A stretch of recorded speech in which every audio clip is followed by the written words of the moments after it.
Go! Hello. Hello! Welcome to the Procrastination Station.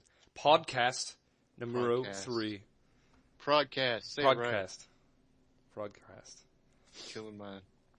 I worked hard on that name. This is the third installment of How I Met Your Brother, which is the gay spin-off of How I Met Your Mother. Oh. So, working diligently on writing a script for it. So far it's come along really well. When are you going to pitch it? Some producers. Never. I'm going to keep it for myself and publish it myself. Oh, that's not really, you're never going to get anywhere. I'm going to be the whole cast. Oh, yeah, everyone? And the filming crew. The director. Yeah. It's going to be difficult. So how's your day going, Sargo? Oh, it's okay. That's good. I had a headache earlier. It's quite nice now. I'm fine now. Oh, that's good, man. You're high as a kite. What about you? What? My name is Left for Crack. No, let's go back. I'm not high as a kite. Nice to meet you, ladies and gentlemen. I took aspirin. Oh. That is not a... whatever. Carry on. Confucius say, man who take aspirin feels so much better. I'm not sure he said that. Well, he just did. So, you're going to have to deal with it. He did. I think you're making shit up. My day is going excellent. I'm doing absolutely nothing. So, I'm enjoying this time doing absolutely nothing. It's time for thought. Time for ideas and constructive feedback. Oh, yeah. We had so much... we did so well with that. All the ideas we came up with. Yes, we did. So today's topic of generation that we have generated via the thought-provoking skills of Sargo is, and I'm going to word it differently than what we talked about. So be prepared. I'm prepared. Is jealousy healthy or unhealthy? Oh. That's a deep thought. It is. It's deep. Indeed. Deep thoughts. So before we actually break it down and get into it, Sargo, what are you jealous of? What do you find yourself being jealous of from time to time, from day to day? Jealous. Yes. Oh, lots of things, you know. Well, give us some examples. The people want to know, man. Oh, man. I can't think of anything. I got one. I got a good one. What's that? And this is legitimate. You may think it's funny, you know. But I get jealous of women, right? Because they're fucking hot, right? And, like, I want to be a woman so I can have, like, inter-woman lesbian interaction, you know? You know what I mean? It just sounds good, right? It just sounds awesome. Like, I can have it as a guy, but, like, being chick on chick, it just sounds awesome, you know? Yeah. I mean, I'm not trying to be, like, perverted or anything. It's just, like, it just sounds great, you know? Sounds great. You want to be a woman. Because I've experienced it as a man, you know? So now I want to experience it as a woman. Well, that's like a whole different experience. Exactly. And that's why I'm jealous. Well, not really. That's not something that I feel. Okay. You know? I'm jealous of other people and their success and whatnots. Yeah. But, like, overall, I don't feel like I'm a jealous person. Jealousy doesn't creep into my life every day.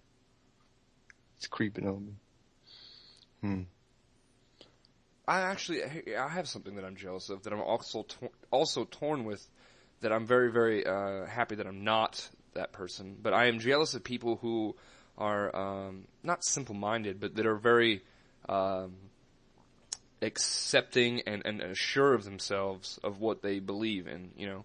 Yeah. And it could be anything, any variety of different beliefs, ranging from alien everything. life form to time travel. It doesn't matter, you know. But what I also, I'm not complacent though. I don't just like agree and accept those things either. You know, like I'm jealous that they're so assured of themselves.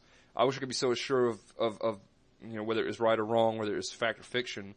But I'm also very happy that I'm not assured of myself because I know that those are not provable things, you know. Yeah, it's sort of like it's a comfort thing that they have. Yeah. They don't question.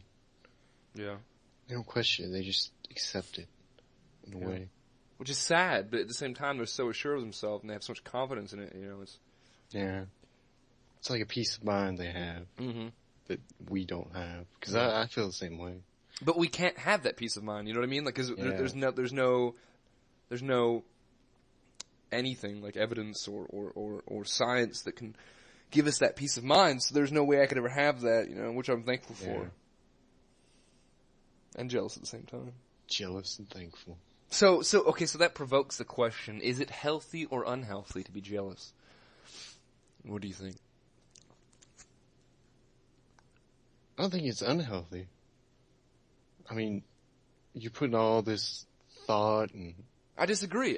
Before we go further, I disagree that it can be unhealthy. If you become jealous of someone and envious of them, I think that it may make you be so overwhelmed with that you're not that way that you give up or you don't try or you don't give it effort on becoming successful or whatever it is that you want to be or that you envy of somebody else. I think that you become overwhelmed because you're not like, for instance, I play guitar and I'm pretty good at guitar. I'm okay. I'm definitely not great by any stretch of the imagination, but I see people who are great, and that I get jealous of that, and it makes me want to like practice more, And then when I practice, like I suck, I'm okay, but like I'm not great, and I wish I could be great, and it takes a lot of practice and dedication to get to that point. But it's overwhelming because these people that you see that your age or younger than you are already better than you, and it comes a lot more naturally to them. It sucks, So I think that it for me it hinders me on learning guitar better because I get overwhelmed, stressed out. Yeah. So how's that healthy? That's unhealthy. Yeah. You confused me. Well, you said you said you don't think it's unhealthy, and I said I think that's why it would be unhealthy. No, I said I thought it was unhealthy. Oh. That's what I meant. Okay. Phrased it wrong. I don't know. Yeah, I don't think you phrased it wrong. Oh. So I think it's unhealthy. I think it, like you said, it kind of, you get so focused on how they're better or have more than you do that consumes your thoughts, and you don't like strive to achieve whatever it is you want to achieve that they have. Yeah. And it kind of overtakes you, I think. But on the contrary, like with my job, like I just got promoted to a salaried manager as opposed to an hourly manager. Yeah. Paid, and I think that I don't know if it was jealousy per se, but I wanted that. I wanted salary so bad. I was envious of all the salaried managers being an hourly manager. And so I work hard, and a lot of that has to do with my work ethic. Yeah. But so I don't know if the jealousy like drove that, but I got from hourly to salary, so was jealousy a part of that? Probably a little bit, so it can be healthy as well, like a small dose, a small amount of it, not something that's like obsessive. Is definitely unhealthy. I think you made it because you're a hard worker. Thank you, sir. You're a very hard worker. Yeah. You're very determined. I appreciate that. Yeah. I try to be. Try to be. Thanks, man. I appreciate the compliment, man. Little heart to heart there in the Prodcrast, man. Yeah. They got to see our hearts on our sleeves just now. Yeah. You're welcome, audience. You're welcome. You're welcome. I love you, man. I love you. Oh, it's so touching. Yeah.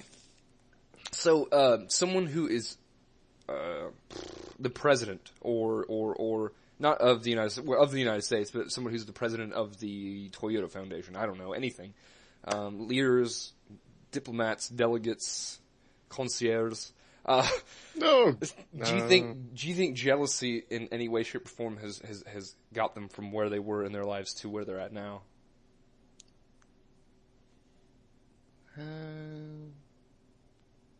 I think of jealousy, like in my mind, I think of jealousy as a hindrance to whatever goals you have. I guess it's just like me.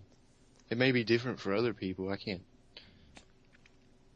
like step into their shoes and see how they see it. But for me, it may be, but I can't say for sure if it would be or not. It's not for me. Okay. Personally. Okay, but that's what the question was for other people, do you think? Yeah.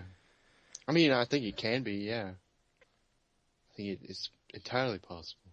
Okay, so here's another question then. Okay, so this would be assuming that jealousy is measurable. That it has a, you can measure it on a Richter scale of 1 to whatever number, 10, 100, 1,000, 1,000,000. Do you think that it is containable? Like, do you think that as a person, because when I think of jealousy, I think of something that's more subconscious, like, I know I want to play guitar. I know that's a conscious thing of mine. But the jealousy aspect of it is not. I don't decide to be jealous of good guitar players. It's a subconscious thing that enters my mind that I am. So anyway, do you think that it's like a controllable, containable, tangible thing? Like, can you control it and minimize it in your life? Like, okay, so I know I'm jealous of great guitar players. Can I minimize that jealousy and put it in a productive way? Do you think that, or do you think since it's so subconscious that it's not, that it's just you have to deal with it and kind of digress it? I think initially it would be like subconscious and you wouldn't be able to control it. But like, oh man, my thoughts, they're all cluttered up in my brain. What's this for, man? This is to provoke them and get them out. Provoke thoughts. Thought provoking. I think, initially it's just like a subconscious reaction to what someone else has, but you can harness that energy and put it into,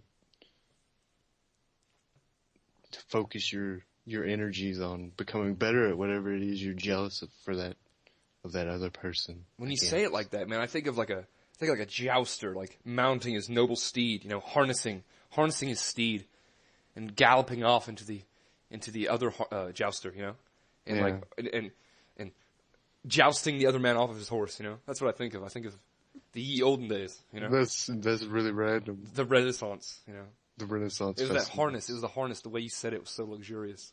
Oh, wow. Yes. Makes me want to wear a really skimpy outfit and show my cleavage. So. Yeah. Because you have so much of it. Because it's the Renaissance, man. Yeah. That's what it's great for. You can eat like big turkey leg and. Oh, dude, yeah.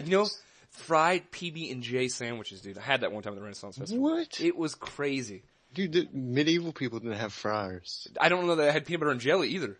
Probably not. I'm sure they had bread. No, bread is like the early 1900s. And when Sliced was bread, man. When was the Renaissance? It would be like 16. Oh, wow. Wait, I don't know. Let's look it up. That's what Check the it out, internet's man. for. That's what the internet's for, dude. We're gonna find out. I'm gonna see if they had jelly back in that day. You go for bread, I'll go for jelly. Bread. The invention of jelly. I'm gonna Google it. The invention of jelly. Let's see. It was first sold in 1928, advertised as a great forward step in the baking industry since bread was wrapped. That's sliced bread. There's no date here on jelly. Damn. Well, at least so they didn't have sliced bread, so they definitely could have had PB&J's. Well, I mean, they could have had sliced bread, but some forward-thinking innovator was like, let's slice this bread, make a sandwich. Of course, they didn't know what sandwiches were, so. I think on the probability scale, we would say that it's highly improbable that they had PB&J's then. Probably so. So we've gone way off topic. But I think the irony that we take out of this is that we're talking about jealousy, and I had a jelly sandwich. Oh, so punny. It's so punny. All pun intended. No puns. Puns are banned. That's crazy. Crazy talk. Okay, so yeah. So jealousy as a whole is probably leaning more on the negative and unhealthy side, you would say, right? Yeah, I would think so, yeah. Now so apart from like you having outcomes in your life, like making decisions based off of whether you practice or learn or achieve, apart from those physical things that you choose to do and not to do you think jealousy takes a different toll on you as far as like health or things that are outside of the conscious decision, things that you can't control, like your health, like I'm saying, that is just jealousy? Can it stress you out or play any other factors in your life? Do you think? I could see how it could make you angry. I'm not sure, and angry people have stress-related problems, I guess. I don't know. I can't think of anything else how it would affect you. So is anger, and this is, we're not going to get deep into anger here, but since you're saying that jealousy can make you angry, and I can see that, is anger also a subconscious, that you don't have, like, I mean, obviously you choose to get like, I am angry, but I mean, I'm really not legitimately angry, am I? So, no. I don't know, I guess it has to really be a subconscious thing. guess so. So I guess you're right. It's more of out of your control. It's out of a conscious decision. It can make you angry, you know. Yeah. And anger definitely takes stress on the body. You know, it takes a toll. It does. It does. It's very, very crazy stuff, you know. It's weird. We've gone from jealousy to anger to peanut butter sandwiches. Fried peanut butter sandwiches. To noble steeds. Yes. Jousting. Jousting on their mounted steeds. It was great. It was, man. It was beautiful. It was. It was glorious. Glorious. So if you have any parting advice for the viewers, for the Procrastination Nation, do you have any any advice for them as to contain jealousy? Like what they could do to help? Or turn it into a positive aspect in their life? You gotta harness it. You can't let it... You gotta harness it. Dude, they're harnessing again. Oh, I love it. I love it. I'll get boots with spurs. You gotta harness that energy, you know, your envy, and turn it towards whatever is making you jealous. And overcome it. I don't know. That sounds very vague and... As my friends in Vent used to say, it's time for a David rant. Okay, so here we go. You ready? Okay. People of the world, people of all different societies and nations, Whoever's watching this video, whoever's listening, I tell you, I say to you, unto thee, I say, take control of your lives, man. Like, don't get overwhelmed by it, you know what I mean? Don't let it get you down. Don't get frustrated and disappointed by it. Cause I fall victim to that. Don't do that. You know what I'm saying? Like, you gotta understand that it's this subconscious controlling your conscious. So you're getting worked up because you're jealous because someone's better than you or someone has it greater than you, and you let it get you down. And so that subconscious making a conscious decision for you to not partake of the learnings and the gainings and the achievings. So what I tell you is that know this, you know, and actively submit, you know, repress that in the back of your mind and put it in like, okay, so now I'm really going to study, you know, now I'm really going to learn guitar and I'm going to do awesome and I'm going to practice my chords every single day, you know, I'm going to really strive at my job to be great and cause you know, there's so much self-accomplishment in it, you know? Regardless of wanting to be like that other person, you know? Forget them. Forget that shit, you know? Because no matter what happens, if you put your mind to it and you really practice and achieve, you become a great person. And it has so much self-fulfilling accomplishment in it that you can feel great about yourselves regardless of the outcome. Maybe you will never be as great as them, but don't even think about it. Be as great as you can be. You know what I'm saying? Does that make sense? That was great. It was beautiful. Really? Yeah. I was hoping it made sense, because that's how I feel, you know? I feel that people they let their lives be controlled by, like, the thoughts that get them down and the things that their subconscious has effect on their everyday lives, but don't let that happen. You are 100% in control, and the only thing you can't do is you have to die and you have to pay taxes, as they say, you know? You have to make a living somehow. You don't have to, but you know, you should, if you want to survive. You have so much power and control of your life, you know? Don't let it get a hold of you. Take control of it. Harness it! And ride your steed into the noble sunset. That's what I tell you. That was great. Thanks, man. Appreciate it. It's a standing ovation right there. Yeah, thank you. I'm standing right now. I'm curtsying. So. Oh, wow. Yeah. Yeah. Thank you. Yeah. That was beautiful. It's the David rant. The end. Ba-dum-bum. Ba-dum-bum-bum. Yeah. That's great. That was lovely. Thanks, man. Maybe I should be a motivational speaker one day, you know? You have the passion, like the emotion in your voice. Yeah. It's great. You can uplift their spirits. And... I hope they you know, because I guess like a little concern of mine is that people don't think of it sincerely. Like, I mean, like that's me being sincere, you know? So I hope you take that with sincerity and with dignity and with honor. Honor. I don't know, I just kind of got carried away there at the end, but yeah. It was sincere, so. It's like, but, it's a little segment of our podcast. This is the David rant. The David rant. The leftover crack rant. Yep. Yep. So. Well, we end it there. Yes, we shall. So, thanks for listening. Yes. Thumbs up, 5 stars, hotel, rate us. Comment on topics would be nice. Subscribe. subscribe. Yes, comment on what you think or what you feel, or if you think I'm an ignorant bastard. You can put that. I don't care, man. We just want your opinions and views. Yes, we do. Yeah. Well, enjoy the rest of your afternoons, and tune in next week for our 4th edition of the Prodcast. Number 4. We're Cinco very de Mayo. consistent. Mm. We've been consistent. Yeah, we've been doing one every week, so Yeah. We try. we try. I do the best I can with what I'm given. All the talents. Adios, guys. All right. Check it out later. Good afternoon. I love you all. Love you too.